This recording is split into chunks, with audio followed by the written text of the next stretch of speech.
নমস্কার সবাইকে।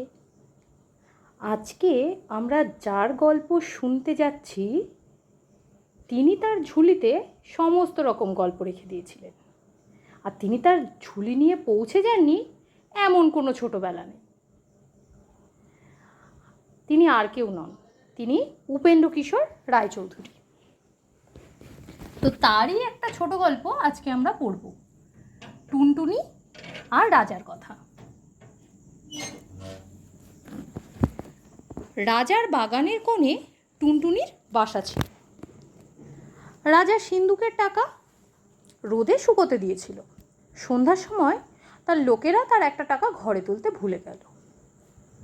টুনটুনি সেই চকচকে টাকাটি দেখতে পেয়ে তার বাসায় এনে রেখে দিল, আর ভাবলে, ইস, আমি কত বড়লোক হয়ে গেছি। রাজার ঘরে যে ধন আছে আমার ঘরেও সে ধন আছে। তারপর থেকে সে খালি এই কথাই ভাবে আর বলে, রাজার ঘরে যে ধন আছে টুনির ঘরেও সে ধন আছে।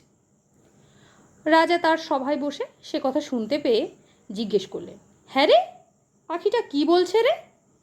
সকলে হাত জোড় করে বললে, মহারাজ, পাখি বলছে আপনার ঘরে যে ধন আছে ওর ঘরেও নাকি সে ধন আছে।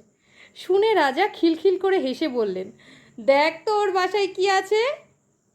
তারা দেখে এসে বলল, মহারাজ, বাসায় একটা টাকা আছে। শুনে রাজা বললেন, সে তো আমারই টাকা, নিয়ে আয় সেটা। তক্ষুনি লোক গিয়ে টুনটুনির বাসা থেকে টাকাটি নিয়ে এলো। সে বেচারা আর কি করে, সে মনের দুঃখে বলতে লাগলো, রাজা বড় ধনে কাতর, টুনির ধন নিলে বাড়ির ভেতর।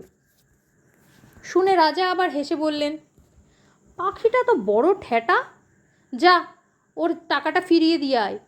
টাকা পেয়ে টুনির বড় আনন্দ হয়েছে। তখন সে বলছে, রাজা ভারী ভয় পেল, টুনির টাকা ফিরিয়ে দিল। রাজা আবার জিজ্ঞেস করলেন, আবার কি বলছে রে? সভার লোকেরা বলছে যে মহারাজ নাকি বড্ড ভয় পেয়েছেন, তাই ওর টাকা ফিরিয়ে দিয়েছেন। শুনে তো রাজামশাই রেগে একেবারে অস্থির। বললেন, কি, এত বড় কথা? আন্ত ধরে বেটাকে আজ ভেজে খাই।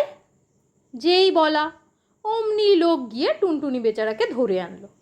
রাজা তার মুঠোয় করে নিয়ে বাড়ির ভেতর গিয়ে রানীদের বললেন, এই পাখিটাকে ভেজে আজ আমাকে খেতে দিতে হবে। বলে তো রাজা চলে এসেছেন, আর রানীরা 7 জন মিলে সেই পাখিটাকে দেখছেন। একজন বললেন, কি সুন্দর পাখি, আমার হাতে দাও তো একবার দেখি। বলে তিনি তাকে হাতে নিলেন। তা দেখে আবার একজন দেখতে চাইলেন, আর তার হাত থেকে যখন আর একজন নিতে গেলেন তখন টুনটুনি ফসকে উড়ে পালালো। কি সর্বনাশ! এখন উপায় কি হবে? রাজা জানতে পারলে তো আর রক্ষে থাকবে না। এমনি করে তারা দুঃখ করছেন, এমন সময় একটা ব্যাঙ সেখান দিয়ে থপ থপ করে যাচ্ছে। 7 রানী দেখতে পেয়ে খপ করে ধরে ফেললেন আর বললেন, চুপ চুপ, কেউ যেন জানতে না পারে, এইটাকে ভেজে দিই, আর রাজামশাই খেয়ে ভাববেন টুনটুনি খেয়েছেন। সেই ব্যাঙটার ছাল ছাড়িয়ে তাকে ভেজে রাজামশাইকে দিলেন। তিনি খেয়ে ভারী খুশি হলেন। তারপর সবে তিনি সভায় গিয়ে বসেছেন আর ভাবছেন, এবারে পাখির বাচ্চাকে জব্দ করেছি।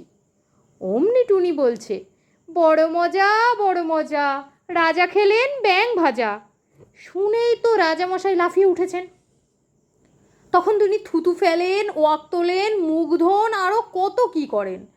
তারপর রেগে বললেন, 7 রানীর নাক কেটে ফেলো। অমনি জল্লাদ গিয়ে 7 রানীর নাক কেটে ফেললো।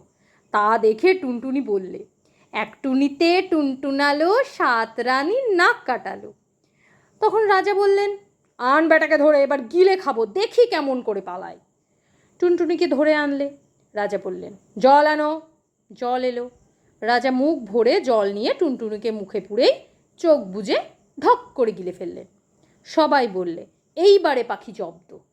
বলতে বলতেই রাজামশাই ঘোক করে এক মস্ত ঢেকুর তুললেন।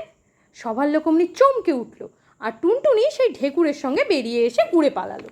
রাজা বললেন, গেল গেল গেল, ধর ধর ধর। অমনি 200 লোক ছুটে গিয়ে আবার বেচারাকে ধরে আনলো। তারপর আবার জল নিয়ে এলো, আর সিপাই এসে তলোয়ার নিয়ে রাজামশাইয়ের সামনে দাঁড়ালো। টুনটুনি বেরোলে তাকে দু টুকরো করে ফেলবে। এবার টুনটুনিকে গিলেই রাজামশাই দুই হাতে মুখ চেপে বসে থাকলেন, যাতে টুনটুনি আর বেরোতে না পারে। সে বেচারা পেটের ভেতর গিয়ে ভয়ানক ছটফট করতে করতে লাগলো। খানিক বাদে রাজামশাই নাক সিটকিয়ে বললেন, ওয়াক! অমনি টুনটুনি শুদ্ধ তার পেটের ভেতরের সকল জিনিস বেরিয়ে এলো। সবাই বললে, সিপাই সিপাই, মারো মারো, পালালো পালালো। সিপাই তাতে থতমত খেয়ে তলোয়ার দিয়ে যেই টুনটুনিকে মারতে যাবে, অমনি সেই তলোয়ার টুনটুনির গায়ে না পড়ে রাজামশাইয়ের নাকে পড়ল। রাজামশাই তো ভয়ানক চেঁচালেন। সঙ্গে সঙ্গে সবার সকল লোক চেঁচাতে লাগলো। তখন ডাক্তার এসে ওষুধ দিয়ে পটি বেঁধে অনেক কষ্টে রাজামশাইকে বাঁচালো। টুনটুনি তা দেখে বলতে লাগলো, নাক কাটা রাজা রে, দেখো তো কেমন সাজারে। বলেই সে উড়ে সে দেশ থেকে চলে গেল। রাজার লোক এসে দেখলো যে খালি বাসা পড়ে আছে।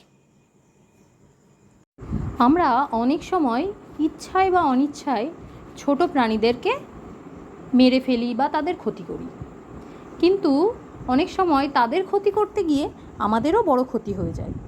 তাই আমাদের সবারই উচিত প্রত্যেকটা প্রাণীকে রক্ষা করা।